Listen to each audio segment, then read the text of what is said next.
Meus queridos, bom dia, boa tarde ou boa noite. Na verdade, boa é a hora em que você se juntou a nós para acompanhar o estudo das parábolas de Jesus, neste módulo que talvez seja o mais desafiador de todos, pois se trata do sermão profético, aquele que talvez seja o texto mais difícil de todo o Evangelho, mas agora sim para adentrarmos nos estudos do livro do profeta Daniel, que nos levará ao maravilhoso mundo das profecias, profeta Daniel, porque estudaremos esse livro, Paulo. Boa pergunta, meu amiguinho, e para respondê-la é preciso que eu lhe recorde que, conforme vimos nos vídeos anteriores, quando traçamos uma leitura panorâmica do sermão profético, Jesus vai fazer uma menção direta ao livro de Daniel no meio do seu discurso escatológico, justamente ali em Mateus 24, versículo 15,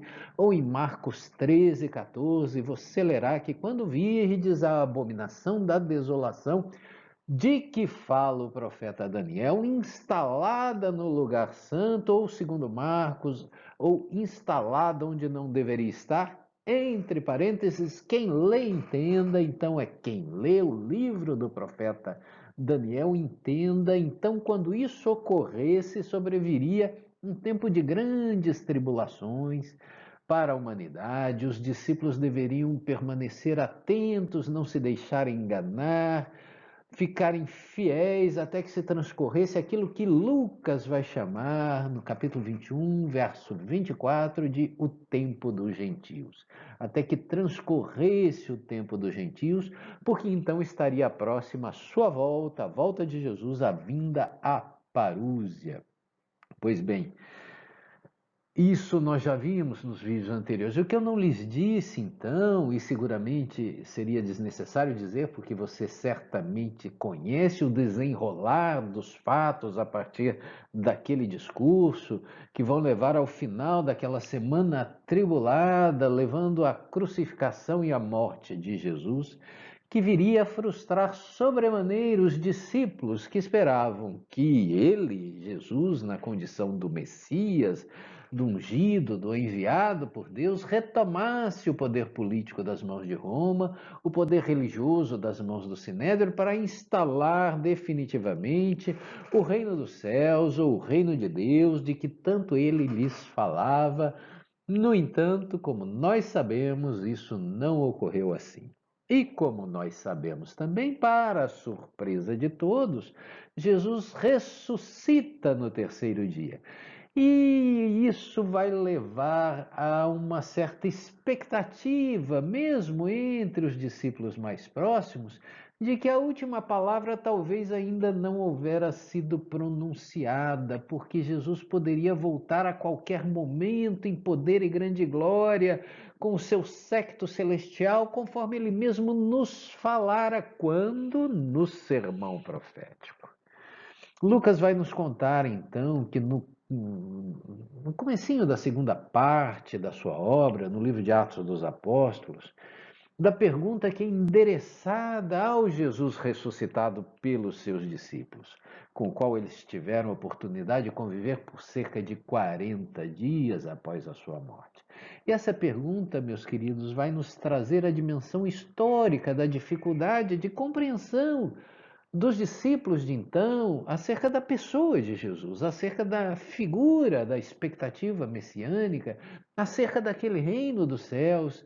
Diz Atos, capítulo 1, versículo 6, estando, pois, reunidos, e aqui ele está falando, os discípulos reunidos com Jesus ressuscitado antes do dia de Pentecostes, estando, pois, reunidos, eles, os discípulos, assim o interrogaram: Senhor, é agora o tempo em que irás restaurar a realeza em Israel?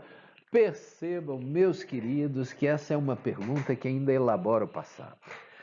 A era messiânica esperada previu o restabelecimento da supremacia de Israel sobre as demais nações. E, no entanto, o Messias teria vindo e as coisas não teriam mudado, não teriam ocorrido conforme eles esperavam.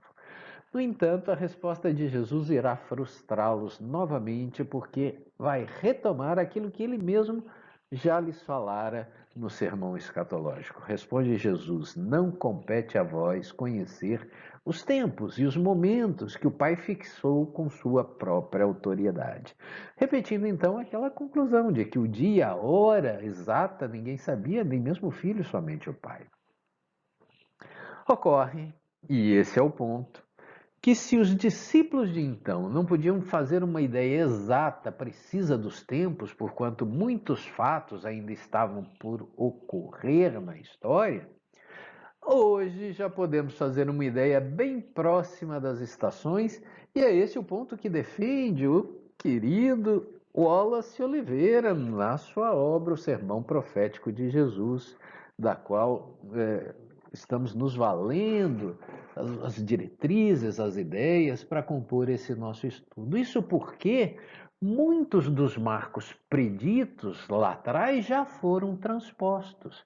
Mas para isso é preciso que nos aventuremos em um mergulho pelo conhecimento de um conjunto de profecias trazida no livro de Daniel, para cotejá-las com algumas marcas do desenvolvimento histórico da humanidade e aí nos situarmos na timeline do tempo e vermos quão próximos estamos das coisas ali preditas. E é nessa expectativa, meus queridos, que eu lhes convido a mergulharmos então juntos no maravilhoso mundo das profecias do livro de Daniel.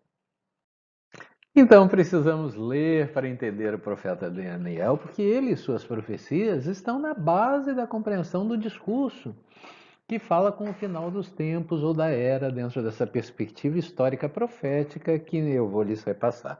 Voltaremos então ao final dessa leitura para fazer uma releitura do sermão profético de Jesus, agora abastecidos pela compreensão do livro de Daniel. E como eu já lhes falei também na apresentação desse módulo, no vídeo 1, posteriormente Michele irá nos trazer uma outra leitura desse mesmo sermão, sob agora uma outra lente com um viés simbólico espiritual, com ênfase no indivíduo. Mas, para fazermos isso, precisamos primeiro saber quem foi Daniel e como ele está encartado nas escrituras hebraicas, para depois lermos o que ele escreveu no seu livro. Então, para trazermos uma pequena contextualização, é preciso dizer-lhes que o livro de Daniel é um dos 4 livros dos chamados profetas maiores, que irá compor os livros proféticos juntamente com os profetas menores. Isso segundo, de acordo com a Vulgata Latina, que é a consolidação da escritura cristã, que vai trazer o arcabouço dos textos do grego para o latim, né, da Bíblia hebraica, e vai fazer a adição dos textos do Novo Testamento, e hoje assim vai compor o quadro todo como os livros do Antigo Testamento, ou Antiga Aliança, como sendo um livro profético. No entanto, em um pequeno parênteses, e nesse estudo eu vou compartilhar com vocês todas as poucas informações que eu tenho a respeito desse assunto para lhe dizer que os profetas são designados maiores ou menores, não em relação à sua importância na história, a importância daquilo que eles disseram, mas em relação à quantidade dos seus escritos. Então você vai ter 4 grandes livros, que são os livros de Isaías, Jeremias e Ezequiel, que são, juntamente com Daniel, vão compor os profetas maiores do Antigo Testamento. No entanto, e o ponto que eu quero lhes destacar aqui, é que no cânone judaico, o livro de Daniel não está encartado como um livro profético. Ele não está nos livros de Nevim, mas ele está colocado nos Ketuvins, que são os demais escritos, que são aqueles textos que são feitos quando o homem fala de Deus. No entanto, para todos os efeitos, podemos considerar Daniel como um profeta, um livro profético e seu autor como um profeta, a partir da perspectiva da escritura cristã, a nossa Bíblia Sagrada. Outro pequeno parênteses que eu quero fazer com vocês é trazer uma pincelada sobre o profetismo, dentro da perspectiva judaica, que é o contexto em que eles estão inseridos. E segundo o entendimento judaico, Deus falava com Moisés face a face. Ele falava diretamente com Moisés. E nessa conversa, ele passou as instruções que eram destinadas aos homens. Então, essa é uma marca que vai distinguir os 5 textos de Moisés que vão compor a Torá, que é a primeira parte da Bíblia hebraica, né? Que vai veicular as instruções, as leis que Deus passou diretamente para Moisés. A despeito disso, Deus também se comunicou com outras pessoas. Esses seriam os profetas. Porém, com eles, Deus vai falar indiretamente, não vai falar face a face. E vai falar indiretamente como? Por intermédio de sonhos, por intermédio de visões, de augúrios, de presságios.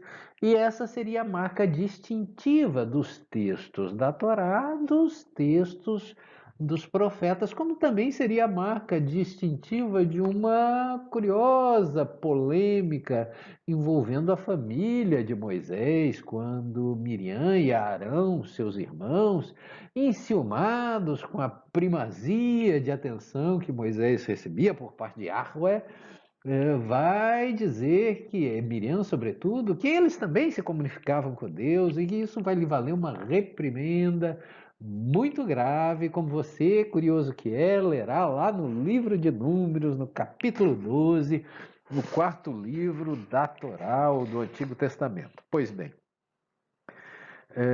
os profetas eram, pois, aqueles que falavam em nome de Deus e falavam dirigindo-se à vida pública e ao povo de sua nação Israel. Falavam aos cidadãos e era sempre no sentido de trazer o juízo divino, a palavra de Deus, funcionando como porta-vozes do Senhor. Por muitas vezes essa fala profética, ela vinha em confronto com o rei, com a história, com aquilo como eles estavam conduzindo a nação. E é muitas vezes conduzindo o seu próprio comportamento, como você lerá lá quando o profeta Natã vai repreender o rei Davi pela sua relação espúria com Betsabá, que era casado e cujo marido Urias foi levado à guerra somente para morrer, porque Davi havia engravidado a esposa dele. E essa história, você curioso que é, vai encontrar lá nos livros de Samuel.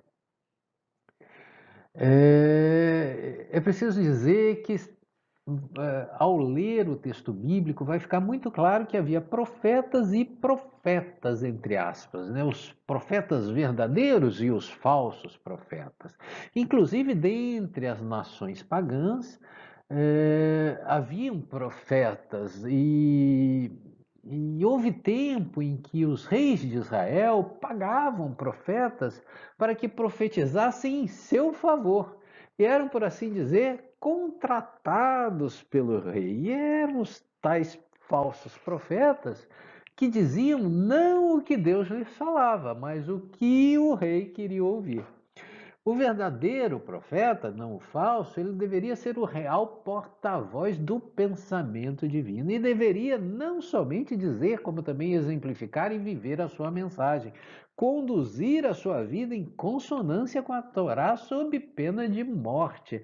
Então, o verdadeiro profeta não só profetizava, como vivia a mensagem profética e adotou uma fórmula que o distinguia, é claro, dos demais profetas, quando ele vai começar a sua fala dizendo assim diz o Senhor, né?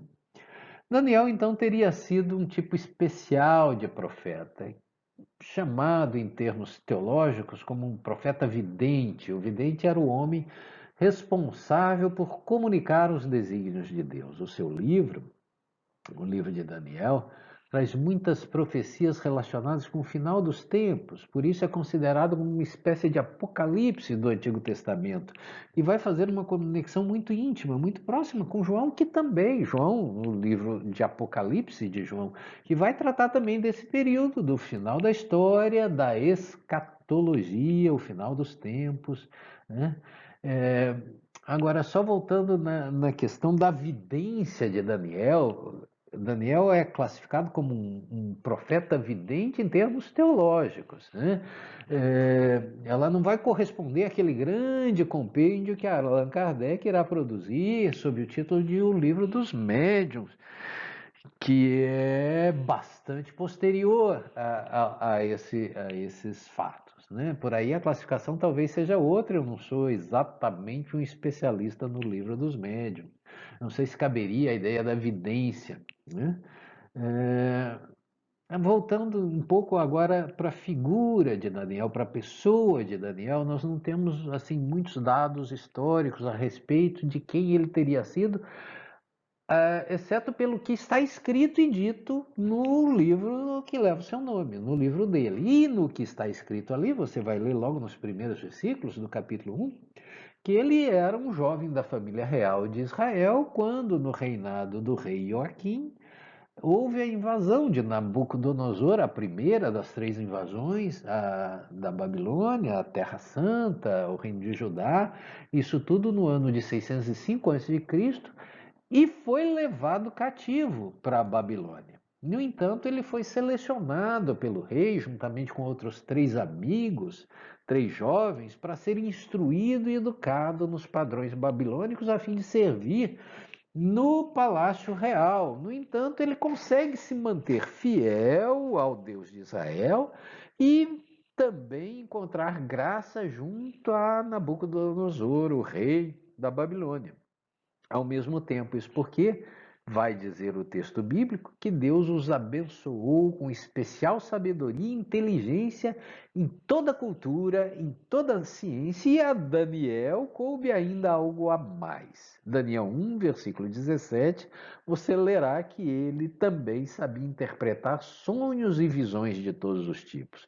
E isso, de fato, vai ser um diferencial na sua trajetória, conforme nós veremos ao adentrarmos nas suas profecias. Por fim, meus queridos, dentro desse panorama introdutório a Daniel e ao seu livro, eu preciso lhes dizer que o livro de Daniel e o seu conteúdo não se tratam exatamente de uma unanimidade teológica, por assim dizer.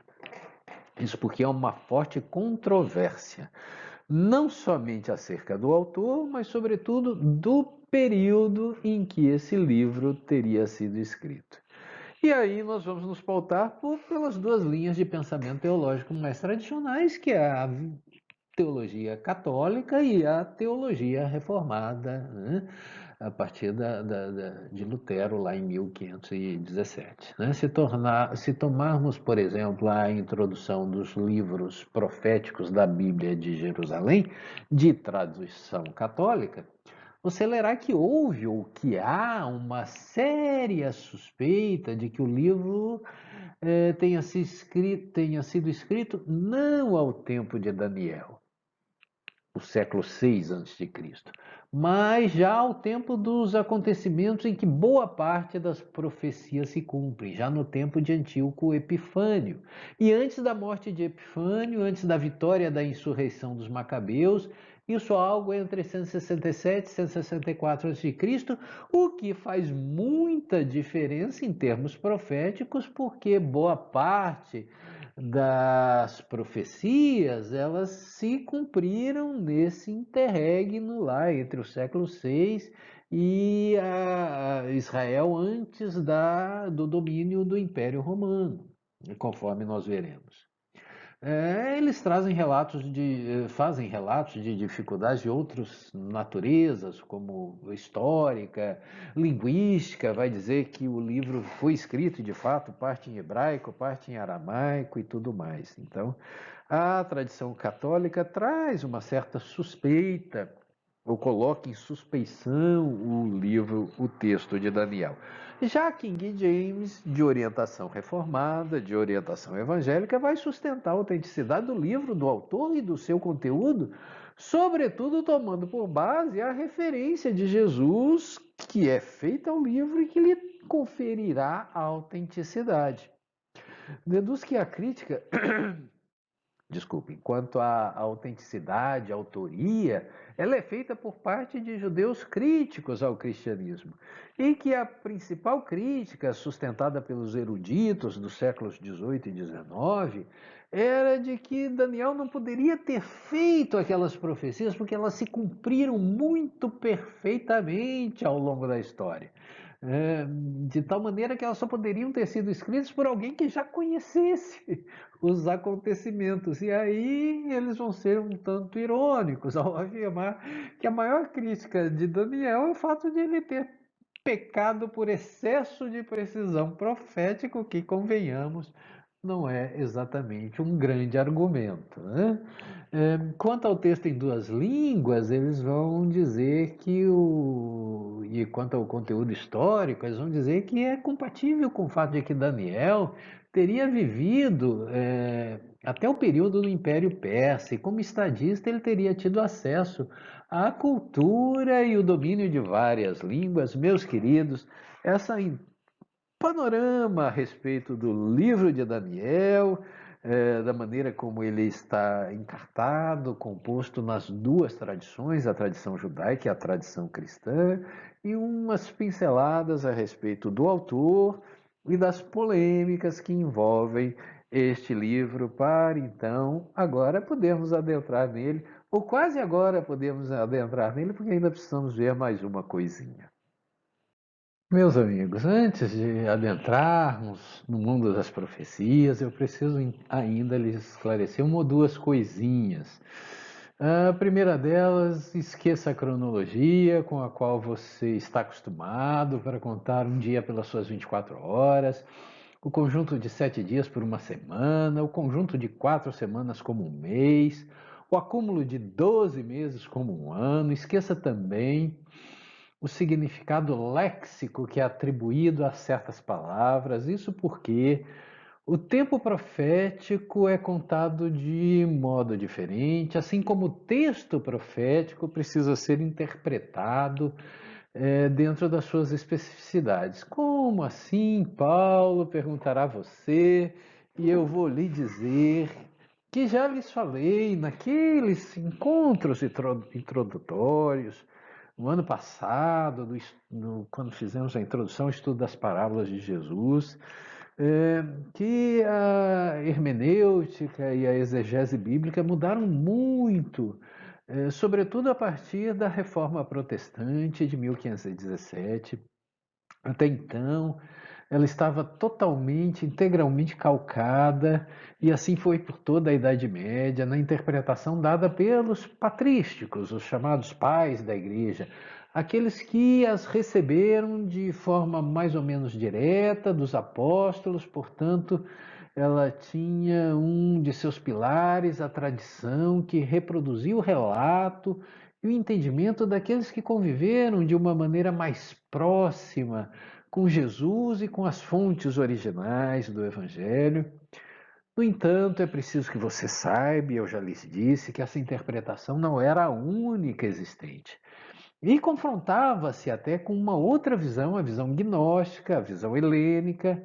Mas quando Roma assume o cristianismo como religião de Estado, os gnósticos passam então a ser perseguidos como hereges, e tiveram seus livros queimados e se limitaram a um nicho esse cujo conteúdo mais extraordinário veio à tona recentemente, nos manuscritos do Mar Morto, ali na biblioteca dos essênios, desencavadas nas cavernas de Qumran, e trazendo à baila textos gnósticos que foram preservados ao longo do tempo dentro dessas cavernas. Dito isso, é preciso também entender que, estabelecido o regime papal, passou a caber ao Papa dar a última palavra acerca das Escrituras, naqueles pontos em que ela se revelava polêmica ou objeto de discussão. Afinal, ele era o sucessor de Pedro. A reforma protestante vai questionar de uma forma muito dura tanto a tradição quanto a autoridade papal para dizer o direito acerca da Bíblia Sagrada. E vai estabelecer como um dos seus princípios mais contundentes, foram 5, conhecidos como 5 solas, que somente a Escritura detinha a autoridade acerca dos textos sagrados, então ela vai abandonar tanto a tradição apostólica quanto a autoridade papal para adotar como um dos seus corolários mais relevantes o fato de que a Escritura explica a própria Escritura. E nesse contexto, então, passou a se tornar muito comum as incursões no texto bíblico, a fim de encontrar as respostas ali mesmo, de maneira que essa é a razão das intensas referências que os exegetas, os intérpretes do Novo Testamento, vão fazer ao texto do Antigo Testamento, em busca de encontrar as explicações para as questões controvertidas e a interpretação do próprio texto bíblico. Diz Wallace, na nota de rodapé número 136 do seu livro.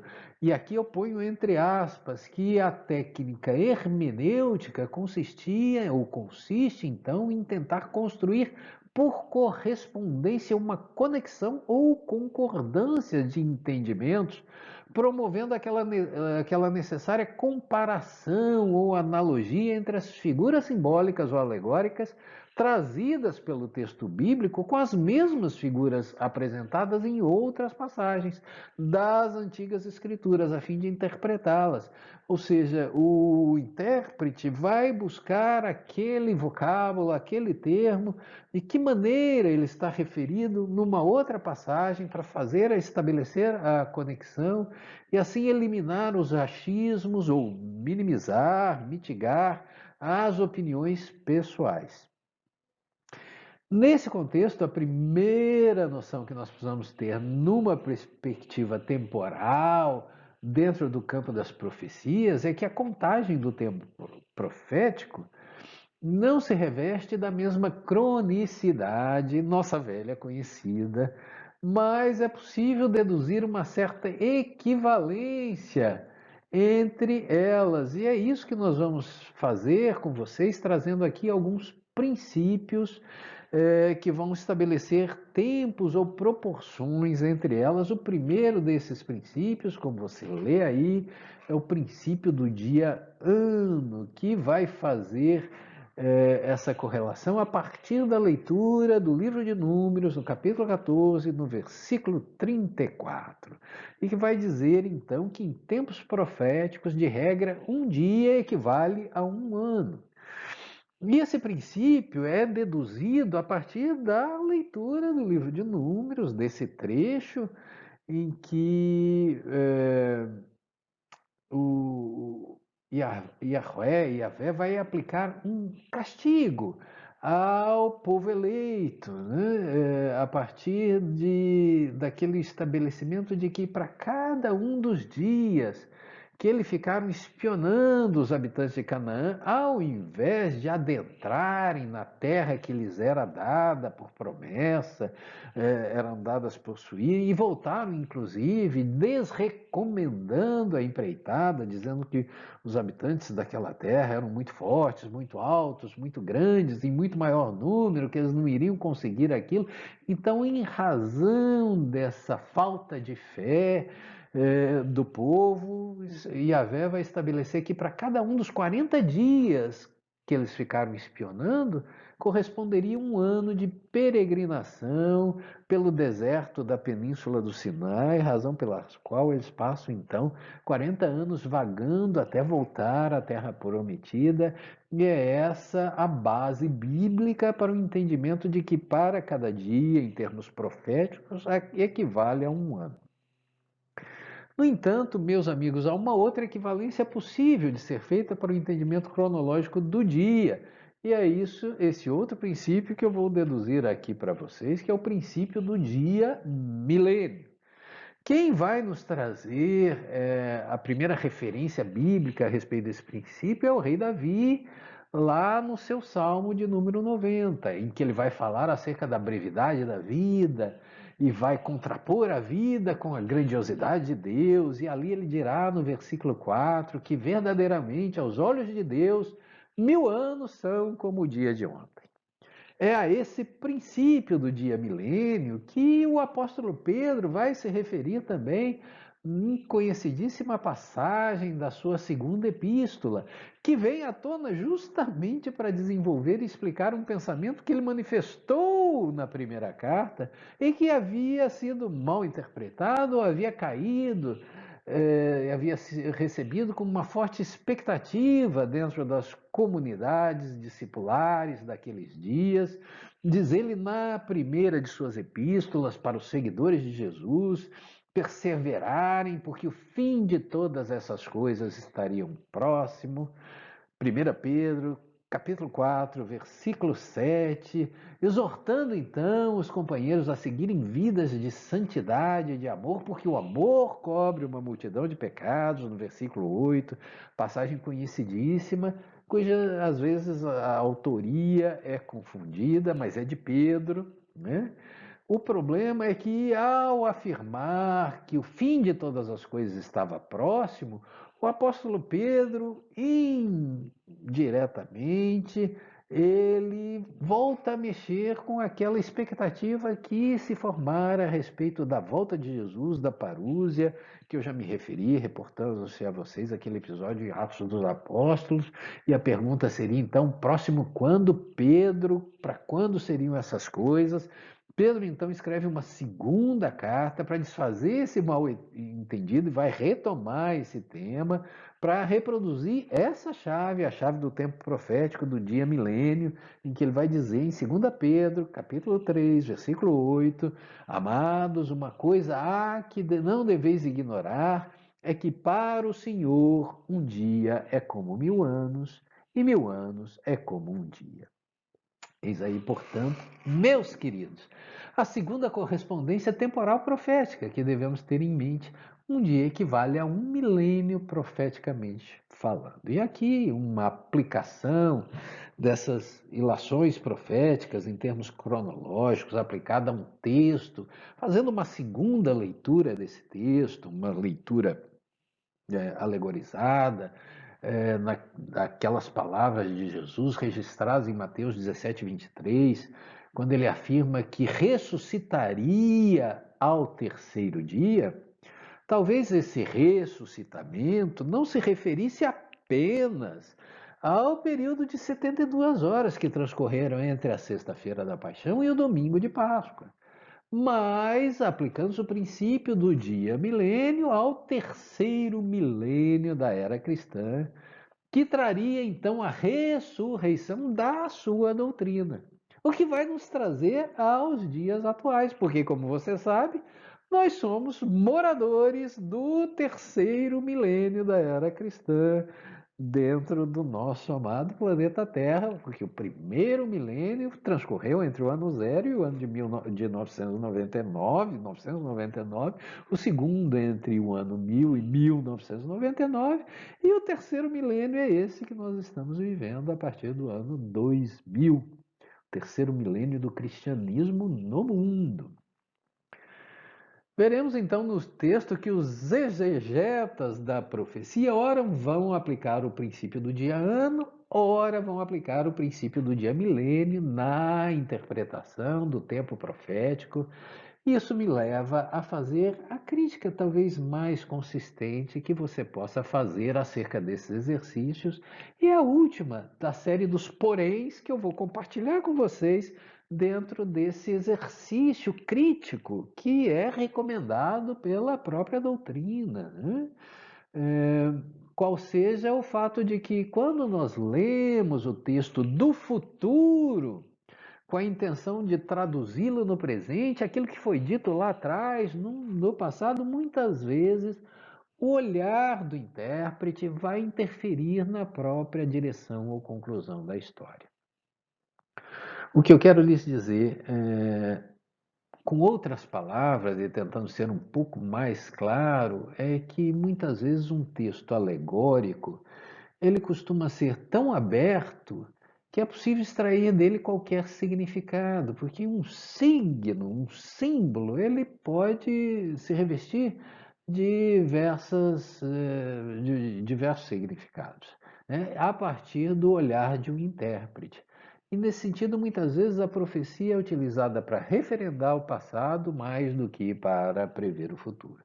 Porém, meus queridos, essa é uma ressalva pessoal, um entendimento meu que não invalida, ao meu ver, em hipótese alguma, o esforço humano de buscar um entendimento subjacente ou em níveis de interpretação, como se dá com a tradição cabalística, passíveis de serem extraídas de um texto alegórico, de um texto simbólico e dos textos proféticos. O que nos leva, então, ao terceiro princípio, que é o princípio da semana profética, que é um marco temporal mais abrangente que os anteriores, mais típico da cultura judaica, advindo lá da Kabbalah, né?